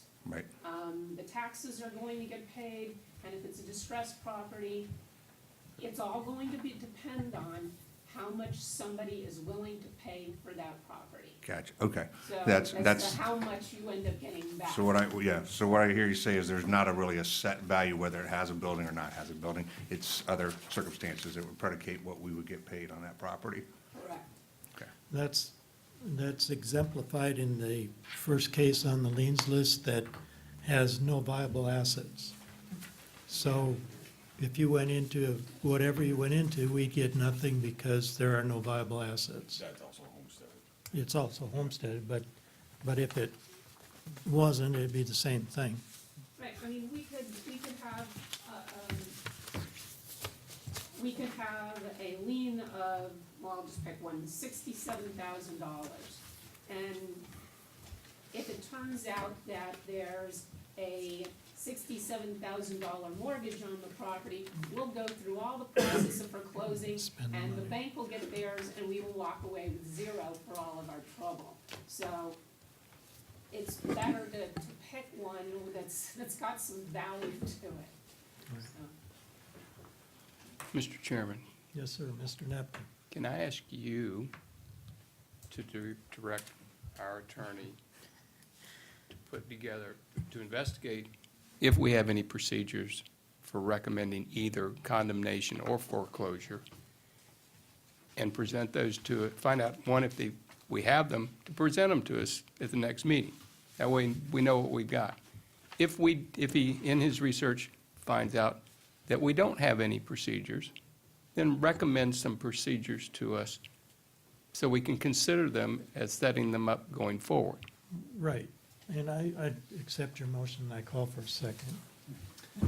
Because that's perfect. I'm just asking you to direct me, Mr. That's Chairman. I perfect. don't know if a motion's needed, fine. Okay. There's no motion.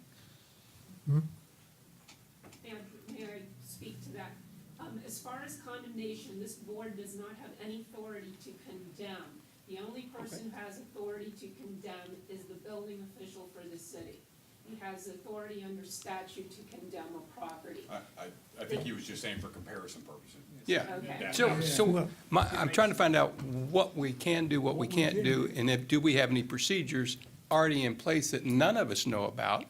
You've not been here, you've been here for a couple of years, and you've not gone through it. 1 year, all right. Our friend here has been here second meeting. There's some on this group that have been here for quite some time, and no one's really recalling any set procedure. That's right. Right, you know, all that we're asking is that this has obviously been asked or been done somewhere else, or we wouldn't be asked to recommend a property to be condemned, or to be foreclosed, or whatever, relieved of its lien responsibility. So, following up on what Mr. Napke said, is that I would like for you, because City of Tampa probably has already done something along this line, is a recommendation to us, or an instruction to us, is we've been told here tonight that we can do this, but we don't know how to do it. So what would be the appropriate way, legal way, to bring this recommendation to the city? And that's what we're asking for. So if you can develop this between our city and your responsibility, your legal responsibility, come up with something like that. I didn't think I was going to talk about this tonight, that's why I wasn't more prepared. Sure.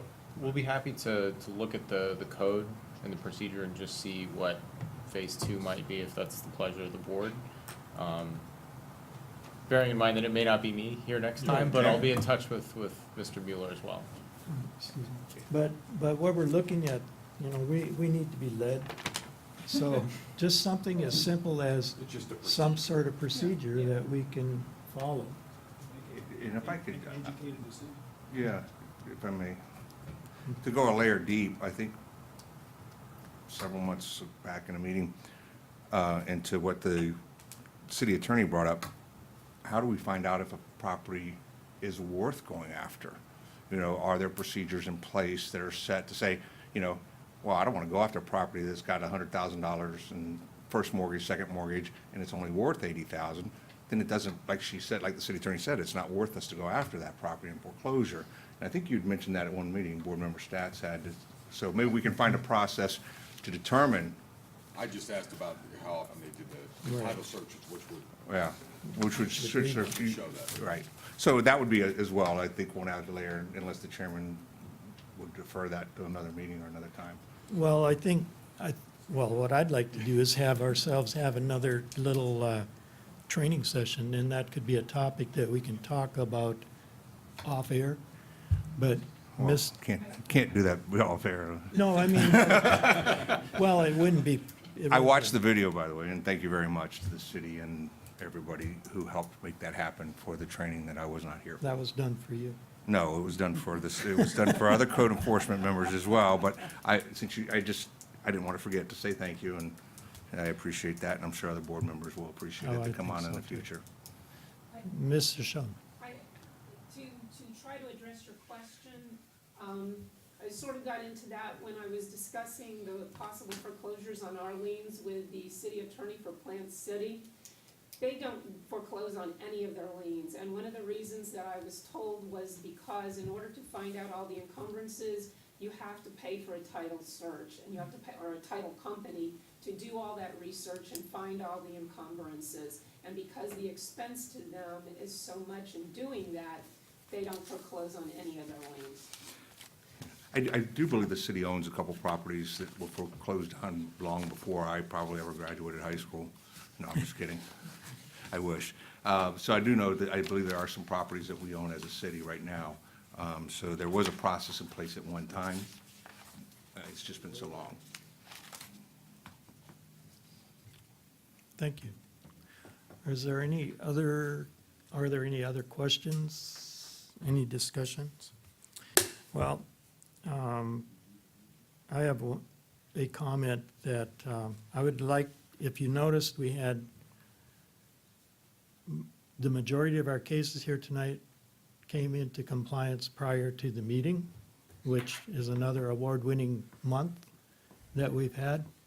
And what I guess because we had a couple of non-permit issues, I'd just like to say to the public that those that are watching and those that will be coming before us in the future for not getting a permit, the easiest way to get your job done and your project completed is to come into the city hall and meet with the building inspector and those officials and get your permits. It's better for you, it's better for everyone. So just, if you know somebody that's going to be doing something, and just let them know that there is a policy to get a permit, and that may help for people coming in front of us. And I had an ex parte conversation with my insurance company, and when I went to file a claim, because I didn't pull permits for revisions I made to my house, they failed to pay my claim on another property in another, not until Terrace. So that was the solace for me in getting a permit, is it was documented that the revisions were made to that house, and the insurance company, like I said, they refused to pay the claim because what they were insuring was the blueprints originally, and I had made revisions without a permit. So that's not a fun story to tell, but. Well, thank you for that. Thank you for sharing. Also, I want to thank all the board members and Mr. Rice for being here to help us out tonight, and City Attorney for her contributions, and of course, our esteemed director and his posse, his people, our code enforcement persons.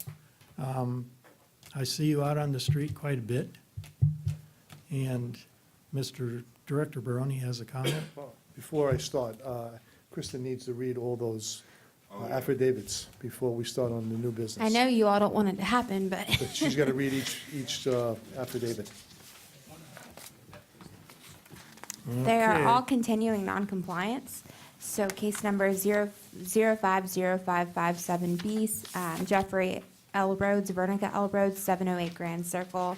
080292, Christopher B. York, 7604 Lien Avenue. 121424 Stella M. Hunley Harrison, 9603 Overlook Drive. 145858 Melissa Gazzola, trustee, 13203 Sanctuary Cove Drive, Unit 304. Case number 152510 Coy Lee Berry, 114 North 52nd Street. Case number 160300 City versus Stella M. Hunley Harrison, 9603 Overlook Drive. And just a note, Overlook Drive 9603, that does have a homestead exemption on there, and I will make that correction for the next occurring liens list. 160491 Richard D. Warren and Deborah L. Warren, 108 Mission Hills Avenue. Case number 162397 Dudley A. Black, 9408 Hidden Ridge Place. Case number 171519 Elizabeth Graham and Sharon B. Callahan, 10317 North 53rd Street. 172440 James B. Burns, 602 Courtney Drive. 172613 Dudley A. Black, 9408 Hidden Ridge Place. 172746 James Stevens and Glenn Johnson, 104 Holland Avenue. 172748 Thrasher Investments LLC, 108 Holland Avenue. 172786 Anthony D. and Marcina L. Bobo, 7501 Okeechobee Court. 180048 Roctavia Schwan and Ray Laney M. Green, 217 South River Hills Drive. And repeat case 182006 Iman Osman and Asma Alzine, 7442 Terrace River Drive. That's all. Thank you. Director Barone. Now that the board has heard all those affidavits of non-compliance, do we still get a pat on the back? Yeah, because, Just a Hey. question. hey, we got them on a different form, so. On a good note, I'd like to introduce Lori Smith. She's our new code director, and she's up in the north zone. She'll be covering from White Way to Fletcher. Lori has come from the city of Tampa. She's been with city of Tampa, not code enforcement, but she has worked for the city of Tampa for several years. So for anybody that lives on the north zone, be careful. So, That's who we gotta go for. and I just want to thank the board again for all your work and volunteer work, and we appreciate it. Thank you. Thank you.